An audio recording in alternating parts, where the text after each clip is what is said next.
Welcome to Legal 123s with ByrdAdatto. Legal issues simplified through real client stories and real-world experiences.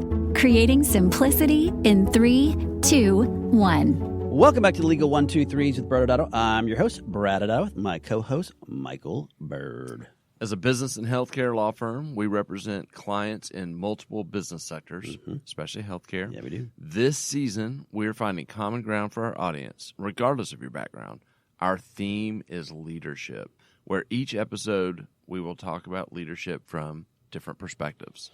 All right, Michael, I'm going to throw something big at you here. What if I told you over the last 40 years, an invisible hand has been guiding the way you write, work, and communicate? Well, first, Brad, based on the way you speak, I doubt any hidden hand has helped guide you on how to speak, because you speak your own language that we call Brad. This is true. And if it did, it should be fired. And so, but I am curious. Tell me what in the world you're talking about with this invisible hand business. Well, and this influence has been persuasive in the sense that it has impacted. It's been very subtle to the way it's done it.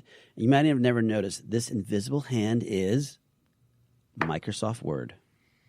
Okay, you've piqued my curiosity, Brad. Microsoft Word? Yes, Microsoft Word. Okay. I know you like context, so here is why. In 1983, Microsoft Word was basically launched under a different name for DOS. Okay, Brad. Well, I guarantee you at least half our audience has no idea what DOS means. You're right. They're not dinosaurs like you and I. You're right. I guess that is the first vocabulary word of the day. Before there was Windows, audience members, there was something called the Disk Operating Systems, a.k.a. DOS, and it was an operating system that ran on your disk drive. Well, Brad, I know you like the 80s, but I think we need to speed the context up a little bit if we're camping out on DOS. Okay, fair, yes. In the 1980s, there was more than 300 word processing programs across multiple different platforms.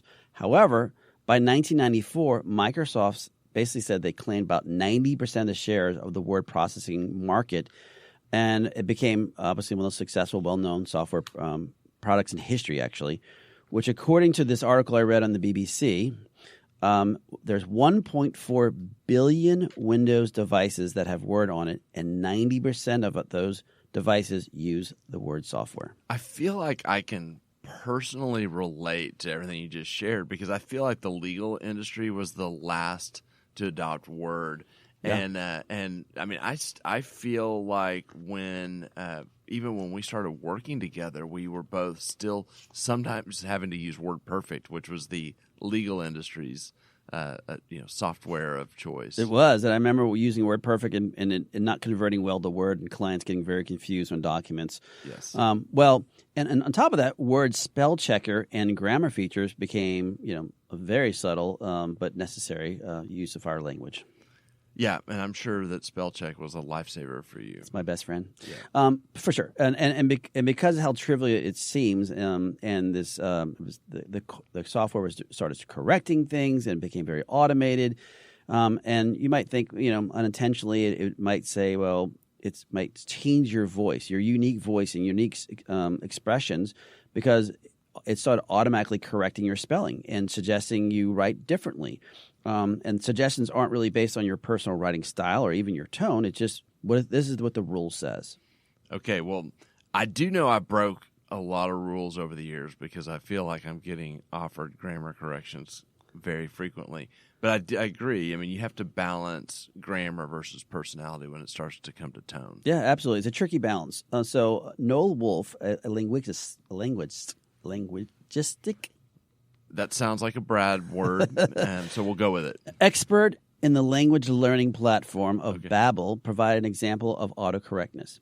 He noted in Harper Lee, if she had used Word to write "kill a mockingbird," the software would clarify certain words and have changed it. And so one of her famous lines, "I never love to read. One does not love breathing.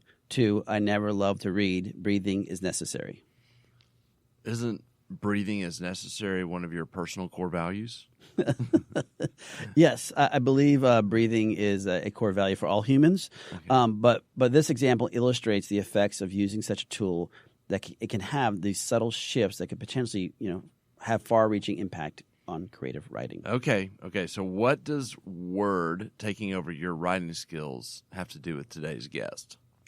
Well, I'm not sure if Word has taken over today's guest's creative skills, but I knew that today's guest is an example of how a leader can help guide a community and even a state. And maybe we can bring her on. And, I also understand that her brother is dashingly good looking. Well, I don't know about that, but we can probably all agree that our guest's brother has self-confidence that knows no bounds. And if you have not guessed, today's guest is Brad's sister, Louisiana House State Representative Aimee Adatto Freeman. So Aimee, a little bit of her bio before we bring her on. She graduated from UVA, which I think is like the non-black sheep school that the Adattos go to. Yes. And then she has an MBA from Tulane.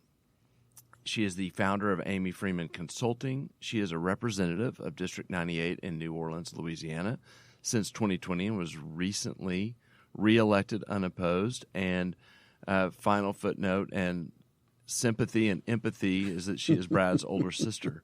Aimee, welcome.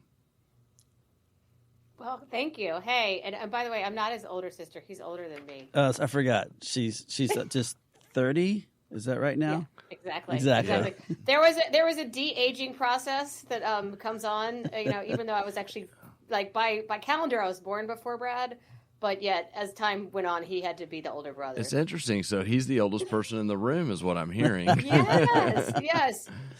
Thank you for figuring that out, Michael. Yes. Just so you know. I love that. Well, and for those audience members that don't know, not only did Aimee graduate from Tulane, she also is an adjunct professor there. And as such, you get to teach these Tulane business schools and communications and how to give speeches. And I guess the first question for you, Aimee, have you seen that Word software really crushing the creativity of the communication skills of your students? The Word software? Yes. the original Word Perfect? Or just Word? Are we doing about Word? I think sometimes they like to take the shortcuts. And with business communications, I teach a leadership class as well at Tulane, but with business communications, a lot of what we do is trying to get the point across quickly.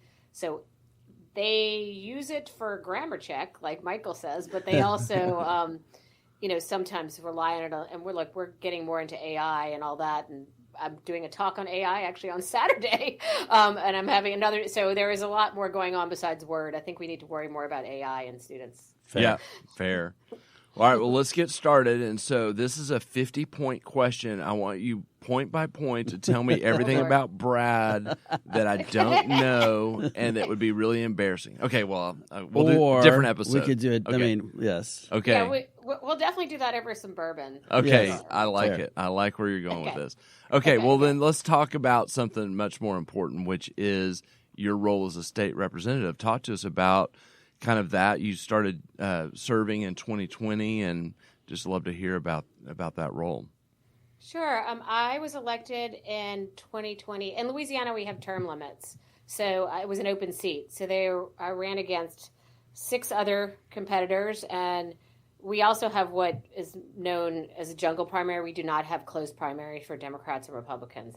I happened to run against 6 other Democrats because that's the majority of this district is Democrats. Uh-huh. But yeah, I had to win a runoff, and I came in first in the runoff, and then I had to also win a primary. And it was an interesting competitive spirit. And Brad knows I was a competitive athlete, cross country state championship team, and track team. And so I went back to my leadership days of being head of a track team and hyper focused on the win, right? So thankfully, the district wanted to elect me, and then because of term limits. I guess it's a gift. Sometimes people think you're doing a good job and no one runs against you. But it also probably is because legislators in Louisiana get paid $16,800 a year. Well, so it's a part-time gig. Well, you got that extra $800, so don't spend it all in one place. Yeah, but it is. I'm very honored to serve the district. For those who know New Orleans, it's Uptown, Carrollton, Tulane University, Loyola University, Audubon Park, where the zoo is in the district, and so. It's a really well educated and active district. So everything from my Bernie Sanders Democrats to my Trump supporters, I have everything in this district. So, while it is majority Democrat. There are a lot of independents, and I call them my George Bush Republicans that live in this district mostly. So. Yeah, and I can just say, I'll brag on her for a second, that it was a long, hard fight, and I'm super proud of her for winning. And I know I remember my mom turning to me the day she was sworn in. She said, "Can you believe that my daughter's a state rep?" So it was a very proud moment in the Adatto Freeman household. That's amazing. Well, and what have you learned in the last couple of years, kind of serving in this capacity as a state representative? Well, the good news is, because I've run my own business for a long time and been involved I work with every stage of a business, from an early stage startup to HSBC Bank. And so I help my business owners and senior managers make decisions about how they're going to grow their companies strategically. And we do that in the context of financials and really deep digging into what's best for the company. But those skills were very easily transferable to the state legislature, because you are constantly in a negotiation. You're constantly having to listen. You're listening to your constituents. You're listening to the person testifying in front of you. You're negotiating with your friend who you want to vote for the pink tax exemption, but he doesn't really care about that so much. But what he really wants is some money for the roads in Homa. And so, yeah, I'll sign off on your thing if you sign off on my thing. So you're in multi-level negotiations constantly. Mm-hmm. So I know you guys are constantly negotiating on behalf of your clients. What I'm doing when I'm dealing with these bills is I'm negotiating at multiple levels at the same time, because I have the things I'm carrying, the things my constituents care about, one way or the other. They have a viewpoint, and then I have to work with each. There's 105 members of the House, and there are 39 members of the Senate, so I have to work within the context of all of that. And then, of course, you have to make the governor happy because you want the governor to sign your bills, because if not, they do not become law. So, there is so many levels of negotiation. So I found that being part of my career prepared me for where I am now as a part-time state legislator. I always say part-time because it's funny. Yeah. It's not really part-time. Yes, I can vouch for that. All right. Well, Aimee, as you know, this season we're really focused on understanding leadership. And as a state representative and a leader of a district, we'd love you to share some of your thoughts, but on leadership. But we kind of want to take a step back and find out, what was your first leadership position? I know you talked about being on the track team and cross country, but I'm sure you had other leadership positions before that. Yeah, I mean, I would say that that sports were a big part of my first leadership position. So it's easy for me to go back to that, because I don't think about that every day. But when you think about what you are when you're a competitive runner, long distance runners was my specialty.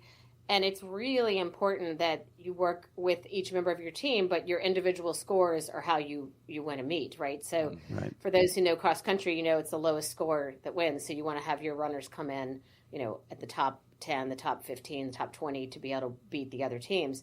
So I would say that was a big part of the early training of my leadership. I also had a coach who used to yell at me and say very inappropriate things that in today's landscape children would not allow him to say, but he's still a good friend. And, in the 80s, you could yell at your all-women cross-country team and say inappropriate things, and everyone would just get back to work and not be worried about it. But I will say that was a huge part of it. I mean, and also being part of a family full of leaders. I mean, our grandfather, Brad probably has spoken about our grandfather before, if not on this podcast, was a, first-generation American World War II vet who grew up in Seattle and landed here in Louisiana and married our grandmother, who was, fourth, fifth generation New Orleanian, so he wasn't going anywhere. Yes. And we learned a lot about leadership from him and from our own parents, because our parents were intricately involved in leading things for the neighborhood association, starting the Garden District Patrol. Our dad was involved with the LSU Medical Society, or a fundraising opportunity for his undergraduate, University of Virginia. So a lot of our leadership knowledge came from observation in our family, I would say. There's definitely and even our grandmother. Yeah. Our grandmother helped write a cookbook for New Orleans Museum of Art, so. There's definitely some Adatto DNA leadership traits. But it does make me wonder, in a house full of leaders, does sister boss brother or brother boss sister? How did that work in the younger years? There's a lot going both ways there, Michael. And I do recall when he tried to beat me in a race, Crescent City Classic race, and I pulled on his shirt because I didn't want him to beat me. This is true. Probably I was in 8th grade and he was in 5th grade. Mm-hmm. Again, he grew older than me as time passed, but at that point I was a few grades ahead of him. And I remember getting in a heck of a lot of trouble with the leaders of our household because I was not supposed to be pulling on my brother's shirt. So he still beat me in that race, in that one. Only in that one, yeah, sure. That's funny. Well, yeah. Do you remember that? Yes. And the best part, audience members, is when you were finishing the race, because that was the last mile, and I was trying to get a really good time. And again, we're not competitive all in our family. And Aimee was behind me and wanted me to slow down, and I didn't want to. And so she reached forward and grabbed my shirt and started pulling on it. And near the end of the race, though, or where the photographers are that take pictures, and there's a picture of Aimee reaching. Now, you can't tell that she grabbed my shirt and tried to slow me down, but that was the part of all pictures to have was Aimee and I, of her trying to slow me down. It was partially caught on camera. Partially caught. That's right. Amazing. Well, you talked, Aimee, about the influence of family on leadership. Professionally, as you became a professional, did you have any mentors or people that kind of outside of family that have influenced your leadership development? Yeah, absolutely. And I know, the pre-questionnaire you all sent just to think about, sometimes some of the worst people you work for in leadership end up becoming a goal for you, how to become a better leader. And so I had the opportunity of working at the Department of Commerce in my first job right out of college. And I had a leader who was kind of like a leader by fear. And so and then of course the woman who worked right underneath him was very easy to come to and talk to about how you're making decisions. And I will say, having him as the head of my area kind of taught me lessons on how not to behave with the team. And I still look back to that. And whereas the other woman who I worked for, who was kind of his office manager day to day in the office, she understood that people, needed to be treated at a certain level of respect, no matter whether they were the first person in the door or the last person in the door. So I would say early in my career, I started to see examples of leadership. And then the second job I had, I worked for a lobbying firm up on Capitol Hill, Dutco & Associates. It still exists today. And I had two great leaders who really taught me the importance of communication and being able to work with everybody from the senators that we would host breakfast for to the cleaning people who would come in and set up our breakfast meetings. And so knowing that you have specific, and I can't think of a specific person, but I have always been good at observing what's happening around me, and that still happens today. When I look at leaders who inspire me, some that I've never met, like Václav Havel, who's the former president of the Czech Republic. He's somebody I admire greatly, and learned about him when the Czech Republic was, reforming back when communism was falling. Amazing. Yeah, I'm thinking about too. You're sharing your kind of the learn what not to do experience. Did you find kind of in especially your younger years when you were being led or you had people you were working for, that there were certain traits that you responded better to than others? So I hear the first guy was kind of a commander type, and that didn't resonate with you. What were kind of some of the traits that you responded to in a good leader? Well, I think a good leader will build a team around them. When I have people who work for me, I want to have them participate in the full process.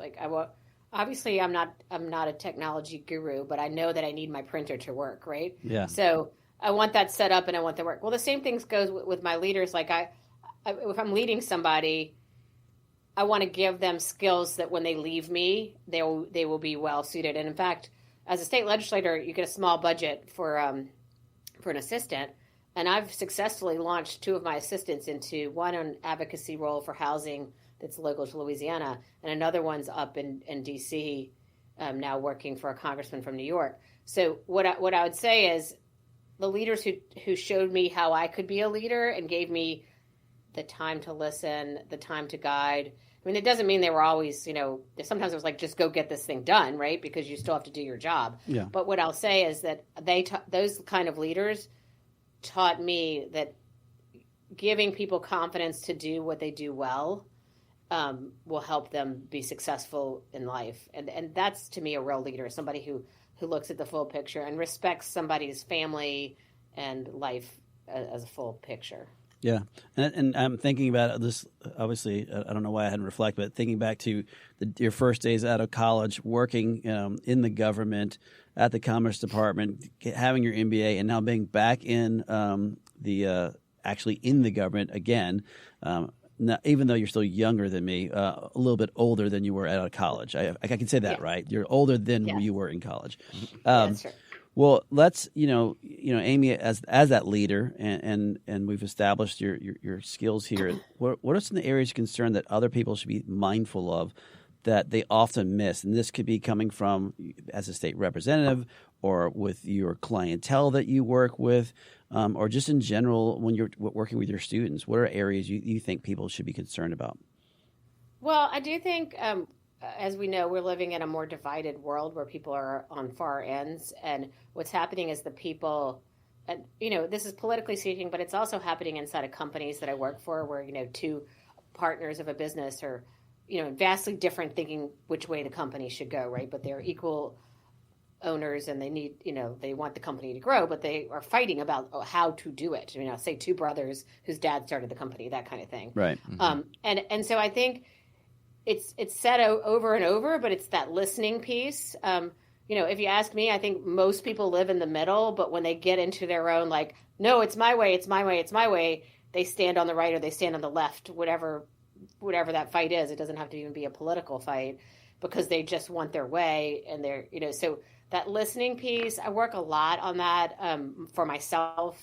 It's sometimes easier to be in that vacuum and you say, okay, well, I think we should do, open 3 more branches of this business in Texas because that's how we're going to grow. And then the other brother says, but no, we're losing clients right here in Louisiana. Why would we start over here? So, and they're both right in their own lane, but they're not listening to each other. Mm-hmm. And so for me, that's a big part of what I do. And it's not easy. Like, it's very easy to say to listen. Yeah, right. But because you can listen without hearing, right? You could just be like, oh, go on. You can be. So to me, that's a big factor of leadership is listening to those around you. And then leading anyway. Like, even if you still disagree, it's like, well, that's too bad. Like, this is the decision. We're going to move on from this, I'm curious too. I'm thinking about as you were talking, as I was listening, Aimee. Notice that. Good job, Michael. Yeah, Very I want a gold star. Thank you. So you were talking about. I was thinking about the government and the role in the legislature, and then your 2 brothers example. And both of those, it occurs to me that you used the word negotiations earlier, but there are conversations where listening is important. But there are also scenarios where in the legislature, there's going to be people that are passionate about their issue, or with a family, right. There's going to be raised emotions. And, what's your view on how, when emotions get involved from a leadership perspective, and how, that emotions can impact either, how you lead? Well, I think in today's world where, we always hear people talk about vulnerability and letting you feel your feelings. And so we're in a definitely more, we discuss our mental state of things and our mental health a lot more than we did 20 years ago. Mm-hmm. So to me, especially when you're in a state representative position, I might vastly disagree with the person who's testifying in front of me in committee in an education bill who wants to take vaccine clinics out of school. Like, for me in my district, that's like, what are you doing? Like, that's, some of these kids don't even go to the doctor. So like, I have a very different viewpoint than them. Right. So I could battle with them incessantly and go back and forth, like anti-vax, vax, anti-vax, vax. Or I can just listen, which I did, because it's their right to come in there and tell me what they need to say and their viewpoint. And then I can ask one question, like, don't we already have a law that says doctors can't practice, that you have to have a license to practice medicine, right? Because they're trying to say teachers are getting vaccines, but they're not, right? So I'm sorry if I didn't explain that right. I think I probably need a pause. But what I'm really trying to say is that when you're trying to negotiate and listen, part of the process, at least on the legislative side, is hearing that viewpoint that your district doesn't agree with, right? Because without hearing that, you haven't heard the whole story. And then you have to go back. So hopefully, I don't know if I no, went that off on a weird I think it makes tangent. perfect sense. I think it's all. Yeah. I mean, it's the struggle that you can have, and especially, and I'll say it this way: when someone's saying something you disagree with, and it can be emotional, but to keep as a good leader, keeping the emotion out of that triggering of it, and then being able to ask a calculated question as to, look, I hear your perspective, however, this is my perspective. And hopefully they're able to listen too. Yeah. That's a good leadership, because although I'm sure in politics and in life, the person yelling the loudest sometimes get the camera on them. That doesn't mean they're actually going to be resolving what you're trying to resolve. That's right. And I mean, I will say, like, one of my persons that I've come very close to up in Baton Rouge is a woman who's the president pro tem of the Senate, and she represents an area north of New Orleans across the lake. And wonderful woman. We worked very well together on the Title IX reformation that needed to happen because there were athletes abusing other athletes and not being reported. So we needed to fix that law, right? But then we had some other things where she and I were on the opposite viewpoints on, right? Right. But what I would do is I would go when she'd come to the committee, and I would say, "Now, Beth, my district really doesn't like this bill, so I'm going to vote against it. I'm going to speak against it." But I'd tell her ahead of time. Yeah. I didn't like, because, and that's like more because I know her, but even when it was somebody like a minister from Monroe, Monroe is so different than New Orleans, right? Right. He thinks New Orleans is sin-filled, and he doesn't like me. So whatever I say, he doesn't like, right? But I still try to be respectful of the person sitting in the chair testifying. Right. Yeah. Fair. That's amazing. And believe it or not, Aimee, we have already hit our time. It's flown by, and so we'll wrap up this episode. We'll have the bourbon-filled Brad story time on a different episode. Yes. But thank you very much for joining us today. What we'll do next is go into commercial, and on the other side, Brad and I'll do a quick little legal wrap-up. Thank you. Thank you for having me. Many business owners use legal counsel as a last resort rather than as a proactive tool that can further their success. Why? For most, it's the fear of unknown legal costs. ByrdAdatto's Access Plus program makes it possible for you to get the ongoing legal assistance you need for one predictable monthly fee. That gives you unlimited phone and email access to the legal team, so you can receive feedback on legal concerns as they arise. Access Plus, a smarter, simpler way to access legal services. Find out more. Visit ByrdAdatto.com today. Welcome back to Legal 123s with ByrdAdatto. I'm your host, ByrdAdatto, with my co-host, Michael Byrd. Now, Michael, this season our theme is leadership. And we had an amazing leader, and I'm not just saying that just because she's my sister, who apparently is younger than me now. But, I was really happy to have Aimee on, and she brought up a lot of really interesting aspects about being a leader, and more importantly, what it's like to be in a state, in any state as a legislator, about how you have to negotiate. And there's a lot of negotiation back and forth, and a lot of give and take. And then eventually someone will eventually sign that. So maybe the passion of what you had in a bill changes and it changes and it changes. By the time the governor signs it and comes a law, it may have been watered down a lot, but it's a law now, Michael. What are you supposed to do with that? Yeah, and what is interesting is what actually happens is so different than how all of us naturally would think. We think, okay, the law is passed. Now that we have clarity. Right. And it's far from that, because what was originally intended usually has been, as you mentioned, watered down. And so there's some question like, how is this going to work now? Or it may have been so broadly written that there is a lack of clarity of, well, what if you really start thinking about it, how's this going to work? Right. So what happens when a law is passed is how it's going to be enforced and interpreted is dealt with. Sometimes it takes years for that clarity to come in. And so we see this all the time when a new law gets passed, and people either get upset or get excited because of how they feel about it.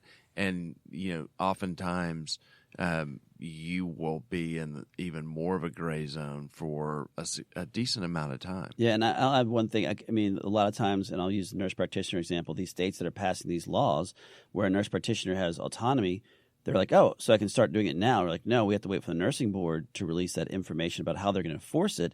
Mm-hmm. And sometimes that can take 2 or 2.5 years. Yeah, no, absolutely. Great point. Any other thoughts? Any takeaways? No, we're good. All right. So did Word change any of your final thoughts?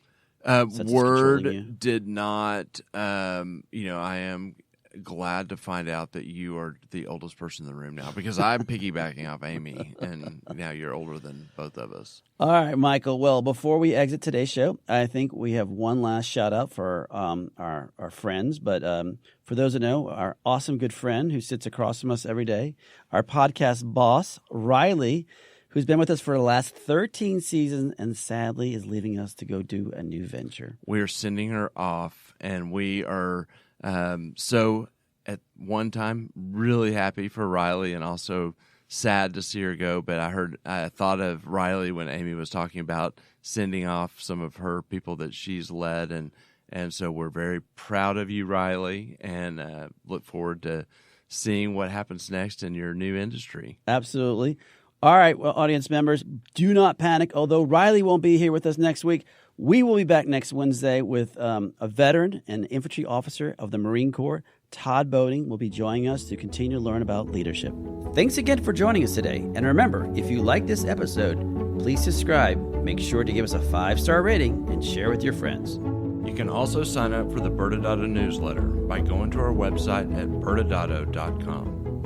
ByrdAdatto is providing this podcast as a public service. This podcast is for educational purposes only. This podcast does not constitute legal advice, nor does it establish an attorney-client relationship. Reference to any specific product or entity does not constitute an endorsement or recommendation by ByrdAdatto. The views expressed by guests are their own, and their appearance on the program does not imply an endorsement of them or any entity they represent. Please consult with an attorney on your legal issues.